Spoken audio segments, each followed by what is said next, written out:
to another video. If you're new here, my name is Linda and I make videos about life in Canada. If you're not new here and you're subscribed and you're part of the family, welcome back, and thank you so much for supporting the channel. So in today's video, I'm going to be talking about how I get organized at the beginning of the year, what I used to do in university to get organized, how I manage my time and made sure I stayed on top of things. So if that sounds like something you'd like to hear a bit about, then let's get into the video.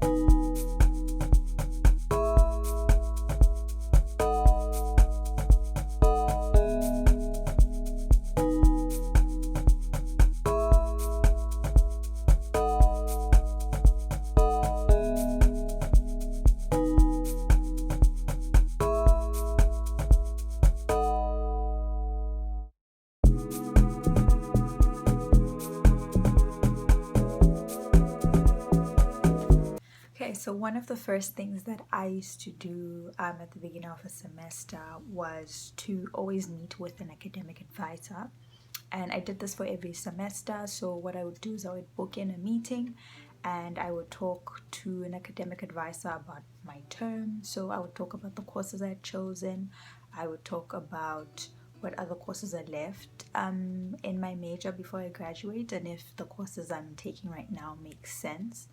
And this is very important because academic advisors are hired to give you advice on how to just plan your academic year, academic courses, and they really know a lot. So they look at stats and can tell you, for example, if I'm studying economics, they're able to let me know, what, this course is usually a very difficult course. The average is like maybe a C+. I wouldn't encourage you to take this course with this other course because both of them, let's say both courses are difficult. So I would really encourage you guys to really meet up with your academic advisors at the beginning of the semester, just to run through, get a bit of a guide on if the courses you have chosen for the term and what you plan to do for the next few semesters makes sense, just so you make sure that you're not choosing courses that might be too difficult for you. So I highly recommend meeting up with an academic advisor.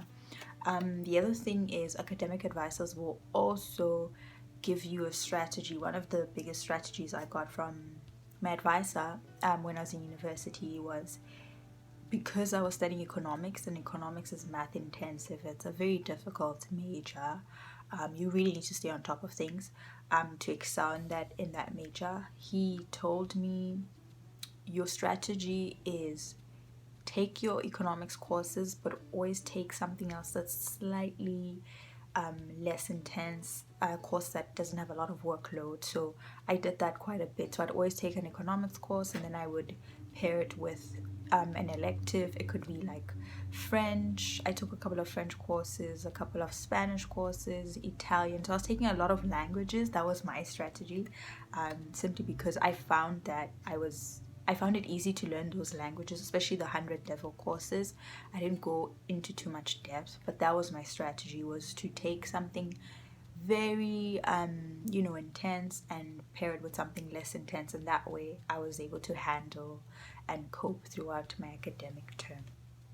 So another thing that I used to do, actually before I explain this point, I will say this: I was in a specific unique position in the sense that when I was in university, I had a scholarship, and the scholarship had a specific GPA requirement that I had to meet. So for me, it was important that I was doing well academically and kept that GPA so I could keep my scholarship. So some of these may come across as very intense, so take what works for you. You don't have to do all of them.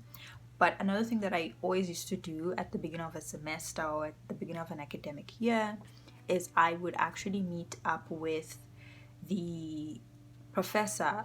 I would gauge it. Sometimes I'd be like, okay, maybe me and the professor wouldn't really vibe, or like I'm just not vibing with them, and that's okay.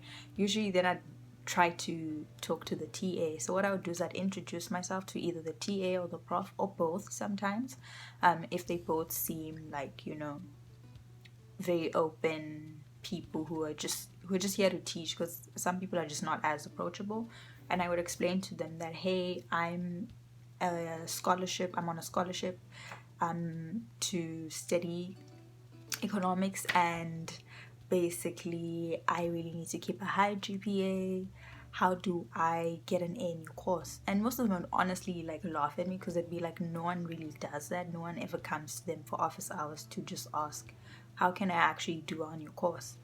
And I would say, meeting with your professors, your TAs, it will help you figure out what is important. And a lot of them gave me different tips. I remember one time I spoke to a professor, and she legit was just like, you see that student over there? And I was like, yeah. She was like, go be friends with him. If you become his friend, he's super smart. I've taught him before, and he is going to get an A in this course. I know that for sure. If you want to learn something and have someone to like keep you going and get that A, I would say be friends with that guy. And I literally did that, and I definitely actually got my A at the end of the semester. So for me, as I'm saying, I was in a unique position where it was important to get specific grades and specific courses. But I would really encourage you guys to just introduce yourself to the TAs, figure out, what advice they have for a student in that course, and how they can approach the exams, the midterms. They're usually very open and ready to assist you and give you any advice. So I definitely would recommend that you ask them how to excel in the point I have is try to make a friend in the course. So try to have at least one classmate. If you can have more, that's even better. But try to have one person in the course that you can sort of rely on, and they can rely on you.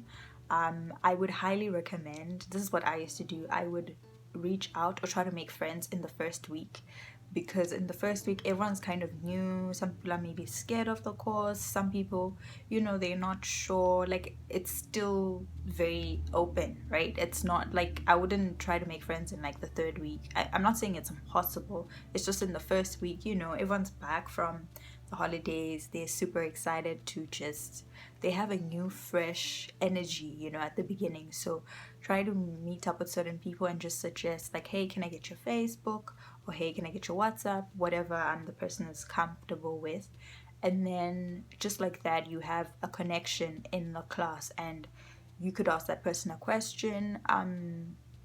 If there's a homework assignment that you're not sure what's going on, if you're sick, I know the people that I made friends with definitely helped me with notes on lectures that maybe I couldn't make it because I wasn't feeling well. So it's just always good to have like a classmate that you can count on and rely on for any information, or a study partner. It depends. Some people don't really want to study with you, and that's okay, right? Like you'll figure it out as you talk to people and figure out who's more open, who wants to kind of study together and just excel in the course together. But generally, I'd say I didn't find any like difficulties with that.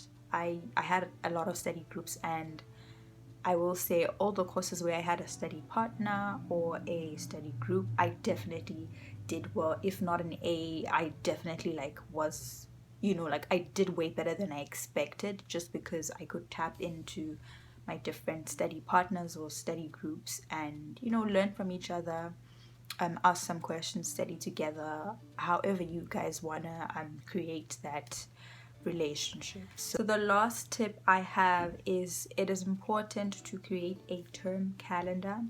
If your school uses Canvas, I think most schools use Canvas. It's like this online, what do I call it? It's like an online platform that a lot of universities use, and you can find your course, like all your course information would be available on that platform. There's also a calendar there. Sometimes what I used to do is I'd go on Canvas and I would print that calendar, because usually the professors will set up the very important deadlines to show up on the Canvas calendar, and so I would just print that. Or alternatively, what I would do is I would literally create my own, either on Excel or even by hand. Sometimes I've done it where I just highlighted specific dates in the calendar that I was like, you need to remember that you have a midterm test on that day, or you have an exam on that day, or you have a presentation, whatever you think is important and you need to keep in mind while the term or the semester unfolds. So I'd highly recommend a calendar.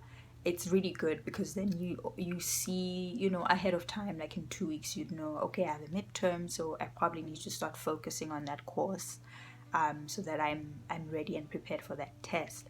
So I'd highly recommend a calendar. The other alternative is also to keep a diary. I did that in my first year, and then I just, you try different things, and obviously over the years and different terms, you figure out what works for you.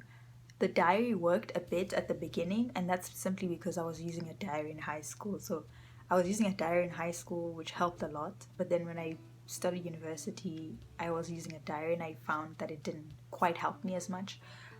So then that's when I switched to the term calendar, where I just have a list of what's important, all the important deadlines, all the important exams, and that way I am prepared, I'm organized, and I know what's coming. I'm not shocked when the professor says, remember, you guys have an exam in 2 weeks, and I'm like, wait, what? So I highly recommend you create a term calendar at the beginning of the semester. Go through all your courses and create a calendar for each of them, just so you know what's coming at you, and you will be more organized. And I swear it'll really help you to feel more organized, and you will excel in the academic term.